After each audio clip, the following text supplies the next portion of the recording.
ನಮ್ಗೆಲ್ಗೂ ಒಂದೆರಡು ಮಾತಾಡಬೇಕು ಅಂತ ಮುನರತ್ನಮ್ಮನವರ ಹತ್ರ ಮನವಿ ಮಾಡ್ಕೊಂತ ಇದೀವಿ. ಎಲ್ರಿಗೂ ನಮಸ್ಕಾರ. ಎಲ್ಲ ನಮ್ಮ ರಾಜರಾಜೇಶ್ವರಿ ವಿಧಾನಸಭಾ ಕ್ಷೇತ್ರದ ಮತದಾರ ದೇವರುಗಳಿಗೆ ನಿಮ್ಮೆಲ್ರಿಗೂ ಸಹ ಒಳ್ಳೆಯದಾಗಲಿ. ಪುಣ್ಯಕೋಟಿ. ಬಹುಶಃ ನಮ್ಮ ಎಲ್ಲರ ಬಾಲ್ಯದಿಂದಾನೂ ಇದನ್ನು ನಾವು ಕೇಳ್ತಾ ಇದ್ದೀವಿ, ನೋಡ್ತಾ ಇದ್ದೀವಿ. ಎಷ್ಟು ಬಾರಿ ನೋಡಿದ್ರು, ಎಷ್ಟು ಬಾರಿ ಕೇಳಿದ್ರು ಆ ಒಂದು ಸನ್ನಿವೇಶ ಪ್ರತಿಯೊಬ್ಬ ಒಂದು ಮಾನವೀಯತೆ ಇರ್ತಕ್ಕಂಥ ಮನುಷ್ಯರಿಗೆ ಕಣ್ಣಲ್ಲಿ ನೀರು ಬರದೇ ಇರೋದು ಇದು ನಮ್ಮ ಈ ಮಣ್ಣಿನ ಗುಣ. ಕಟುಕ ಜೀವನದಲ್ಲಿದ್ದರೆ, ಕಲ್ಲು ಹೃದಯ ಇದ್ದರೆ ಇಂಥ ಒಂದು ಪುಣ್ಯಕೋಟಿ ಕತೆ ಕೇಳಿದಾಗ ನೋಡಿದಾಗ ಕಣ್ಣಲ್ಲಿ ನೀರು ಬರದೇ ಇರ್ಬೋದು.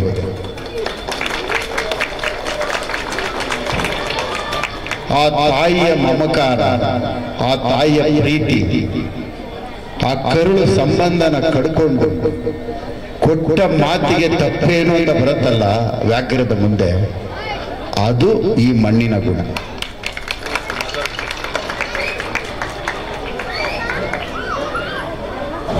ಯಾತಕ್ಕೆ ನಾನು ಈ ಮಾತು ಹೇಳ್ತಾ ಇದ್ದೀನಿ ಅಂದ್ರೆ, ಇದೇ ಸಂಬಂಧ ನಮ್ಮ ಹಿಂದೂ ಧರ್ಮಕ್ಕಿರ್ತಕ್ಕಂಥ ಸಂಬಂಧ. ಹಿಂದೂ ಧರ್ಮದಲ್ಲಿ ಕಟುಕರಾಗಿ ಯಾರು ಹುಟ್ಟಿಲ್ಲ, ಕಟುಕರಾಗಿ ಯಾರು ಬದುಕಲ್ಲ, ಕಟುಕರಾಗಿ ಯಾರು ಸಾಯಲ್ಲ.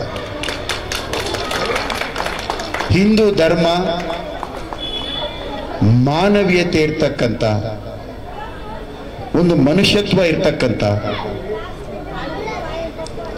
ಎಲ್ಲರೂ ಚೆನ್ನಾಗಿರ್ಲಿ ಅಂತ ಹೇಳುವಂಥ ಧರ್ಮ, ಅದು ನಮ್ಮ ಹಿಂದೂ ಧರ್ಮ.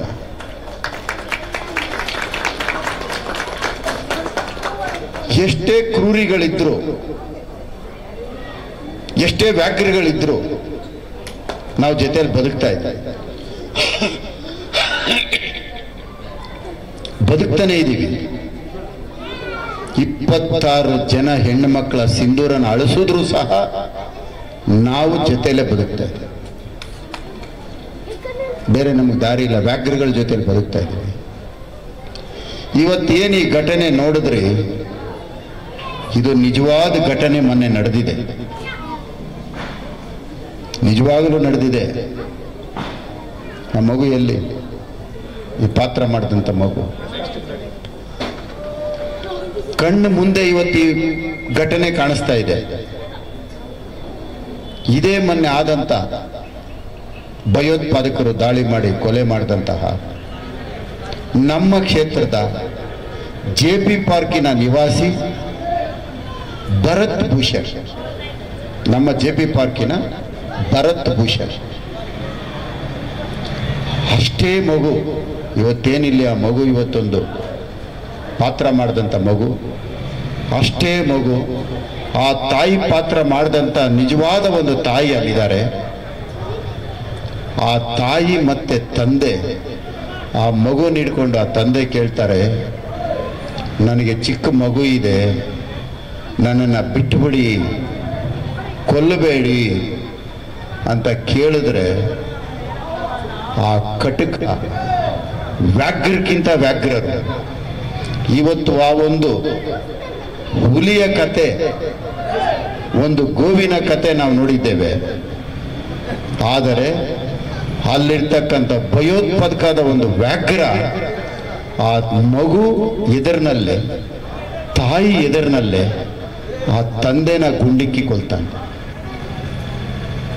ಆ ಕೊಂದಂಥ ಸಂದರ್ಭದಲ್ಲಿ ಆ ಗಂಡನ ರಕ್ತ, ಆ ಮಗುವಿನ ತಂದೆಯ ರಕ್ತ, ಆ ಮಕ್ಕಳು, ಆ ಮಗು ಮತ್ತೆ ತಾಯಿಯ ಮೇಲೆ ಬೀಳುತ್ತೆ. ಆ ತಾಯಿ ಹೃದಯ ಹೆಂಗಿರುತ್ತೆ. ನಾವು ಒಂದು ಪುಣ್ಯಕೋಟಿ ಕತೆ ನೋಡಿದ್ರೆ ನಮ್ಗೆ ಅಳು ಬರುತ್ತೆ.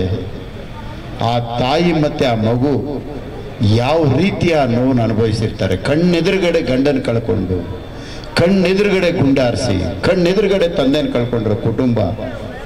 ಇವತ್ತು ಆ ತಂದೆ ತಾಯಿ, ತಮ್ಮ ಆ ನೋವಿಂದ ಇನ್ನೂ ಈಚೆ ಬಂದಿಲ್ಲ.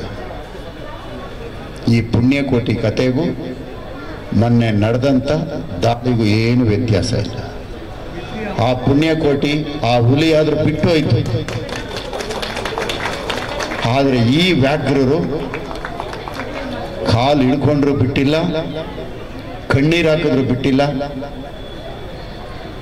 ಆ ಒಂದು 26 ಜೀವಗಳನ್ನ ಬಲಿ ತಗೊಳ್ತು. ಇದೇ ಪುಣ್ಯಕೋಟಿ. ಆದರೂ ಸಹ ನಮ್ಮನ್ನ ರಕ್ಷಣೆ ಮಾಡೋಕ್ಕೆ, ಹಿಂದೂ ಧರ್ಮ ಉಳಿಸೋದಿಕ್ಕೆ, ಇವತ್ತು ನಮ್ಮ ದೇಶಕ್ಕೆ ಬಹಳ ಮುಂದಿನ ದಿನಗಳಿಗೆ ಇವತ್ತಿನ ದಿನಗಳಿಗೂ ನೋಡಿದಾಗ ನರೇಂದ್ರ ಮೋದಿ ಮತ್ತೆ ಮತ್ತೆ ಈ ಮಣ್ಣಲ್ಲಿ ಹುಡ್ತಾ ಇರ್ತಾರೆ.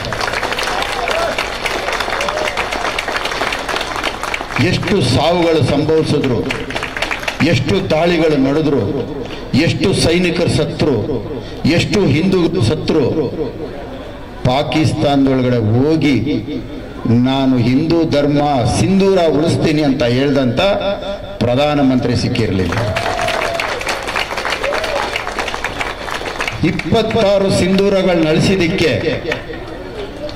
ಇವತ್ತಿಡೀ ಪ್ರಪಂಚಕ್ಕೆ ಪಾಠ ಕಲಿಸಂತ ಕೆಲಸ ಮಾಡಿದ್ದು ಅದು ನಮ್ಮ ಭಾರತೀಯ ಜನತಾ ಪಾರ್ಟಿ, ಅದು ನರೇಂದ್ರ ಮೋದಿ.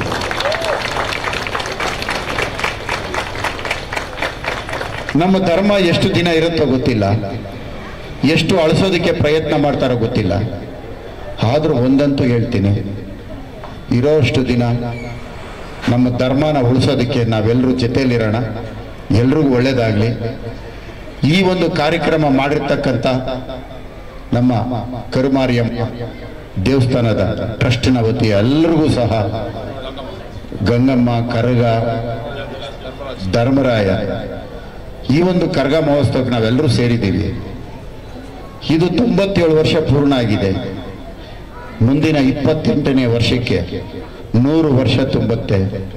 100 ವರ್ಷದಿಂದ ಮಾಡಿದಂಥ ಮಹನೀಯರು ಅವರಿಗೆ, ಅವ್ರ ಕುಟುಂಬಗಳಿಗೆಲ್ಲ ಒಳ್ಳೇದಾಗಲಿ. ಇಂಥ ಒಂದು 100 ವರ್ಷದಿಂದ ಒಂದು ದೇವಸ್ಥಾನ ಸ್ಥಾಪನೆ ಮಾಡಿದ್ದಕ್ಕೆ ನಾವೆಲ್ಲರೂ ಇಲ್ಲಿ ಸೇರಿದ್ದೀವಿ, ನಾವೆಲ್ಲ ಬದುಕ್ತಾ ಇದ್ದೀವಿ. 500 ವರ್ಷದಿಂದ ದಾಳಿ ಮಾಡಿದಂಥ ಒಬ್ಬ ರಾಮ ಜನ್ಮಭೂಮಿ ಜಾಗದಲ್ಲಿ ಒಂದು ಮಸೀದಿ ಕಟ್ಟಿದಂಥ ಒಬ್ಬ ಬಾಬರನ ವ್ಯಕ್ತಿ, ಅದನ್ನು ಮತ್ತೆ ನಮ್ಮ ಧರ್ಮಕ್ಕೆ ಕೊಡೋದಕ್ಕೆ ಇನ್ನೊಬ್ಬರು ಹುಟ್ಟಿ ಬಂದ್ರು ನಮಗೆ ರಾಮಾಂಧ್ರ ಕೊಟ್ಟಂತ ಮೋದಿಯವ್ರನ್ನ ನಾವು ನೆನೆಸ್ಕೊಳ್ತಾ ಇದ್ದೀವಿ. ಮೊನ್ನೆ ಒಬ್ಬರು ಮಾತಾಡ್ತಾರೆ ಪಾರ್ಲಿಮೆಂಟಲ್ಲಿ, ಪಾಕಿಸ್ತಾನ ಪಾರ್ಲಿಮೆಂಟಲ್ಲಿ, ನಮ್ಮ ಗುರಿ ರಾಮಾಂಧ್ರ ಹೊಡೆಯೋದೇ ಮುಂದಿನ ಗುರಿ. ಅವ್ರ ಗುರಿ ರಾಮಾಂಧ್ರ ಹೊಡೆಯೋದಂತೆ. ನಾವಿಲ್ಲಿ 140 ಕೋಟಿ ಅಂತ ಬದುಕ್ತಾ ಇದ್ದೀವಿ, ಆದರೆ ಅಲ್ಲಿ ರಾಮಾಂಧ್ರ ಹೊಡಿತೀವಿ ಅಂತಾರೆ. ನಾವು ಯಾರು ಏನಾಗ್ತೀವೋ ಗೊತ್ತಿಲ್ಲ. ಆದರೂ ಇರೋಷ್ಟು ದಿನ ಈ ನಮ್ಮ ಧರ್ಮದ ಜೊತೆ ನಾವೆಲ್ಲ ಬದುಕೋಣ. ಎಲ್ರಿಗೂ ಒಳ್ಳೇದಾಗಲಿ. ತಾಯಂದಿರ ದಿನ ಇವತ್ತು. ತಾಯಂದಿರ ಸಿಂಧೂರನ ಕಾಪಾಡತಕ್ಕಂಥ ಮೋದಿಯವರಿಗೆ ನಾವು ಮತ್ತೊಮ್ಮೆ ಧನ್ಯವಾದಗಳನ್ನ. ಎಲ್ರಿಗೂ ಒಳ್ಳೇದಾಗಲಿ. ನಮಸ್ಕಾರ.